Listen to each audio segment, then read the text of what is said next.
In today's Evo Unwrapped, we have the brand new Porsche 718 Boxster.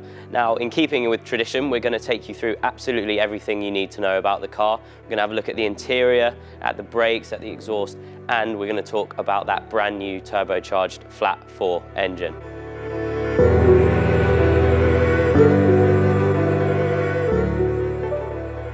The new 718 is available with a choice of 2 different engines. In the Boxster, it's a 2-litre flat 4. In the Boxster S, a 2.5 litre. Both are single turbo, but in the Boxster S, it uses the variable turbine geometry tech that you find in the 911 Turbo. The 718 doesn't really share that many panels or parts with the Boxster that it replaces.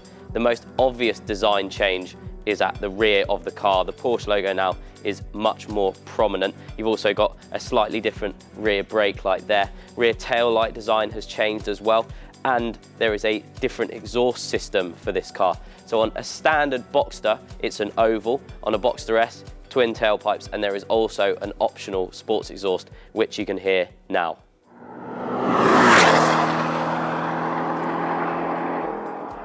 The braking system on the 718 is a little bit complicated to explain. So on a standard Boxster, you've got the braking system from the previous generation Boxster S. On a new Boxster S, you've got the braking system at the front from a base model 911 Carrera.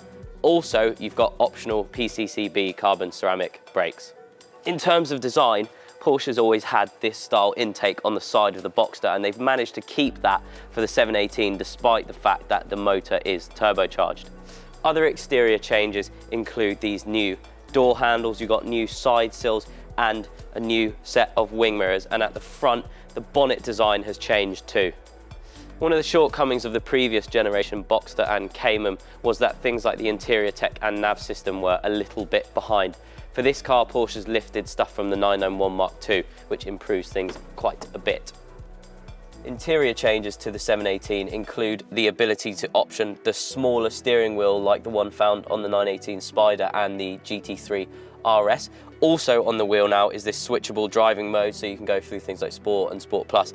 Normally in the center here you'd have something called the Sport Response button. It only comes with PDK equipped cars, that is cars with the 7-speed dual clutch auto gearbox. And what that does is basically turn everything up to maximum throttle map, engine response, that kind of thing for 20 seconds for stuff like overtakes.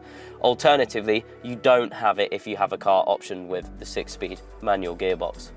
You've got an optional sports exhaust available on the 718, or PASM adaptive dampers, which lowers the ride height by 10mm, or if you want to, you can have a 20mm lower ride height with the sports chassis option.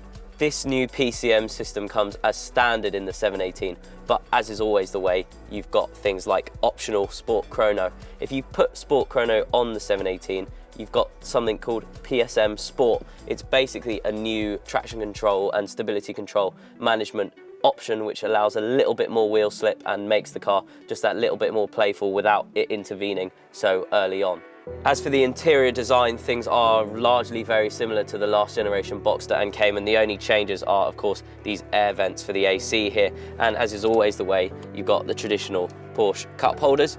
Other than that, it's kind of standard Boxster fare in here. The new Boxster's roof can be raised or lowered at speeds of up to 30 miles an hour, and it takes 9 seconds to do so. The 718 Boxster then, it does look rather good. I mean, it's helped a little bit by this lava orange colour. You might have seen that before. It was on the GT3 RS launch cars.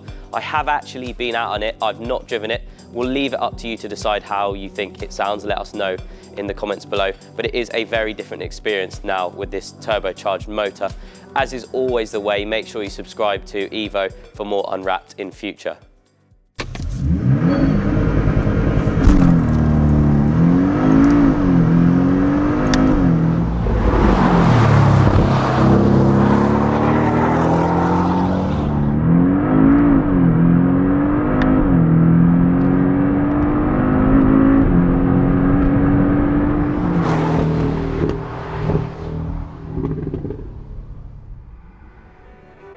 Click on the left to watch Evo Unwrapped on the Aston Martin DB11, or on the right to watch the McLaren 570 GT.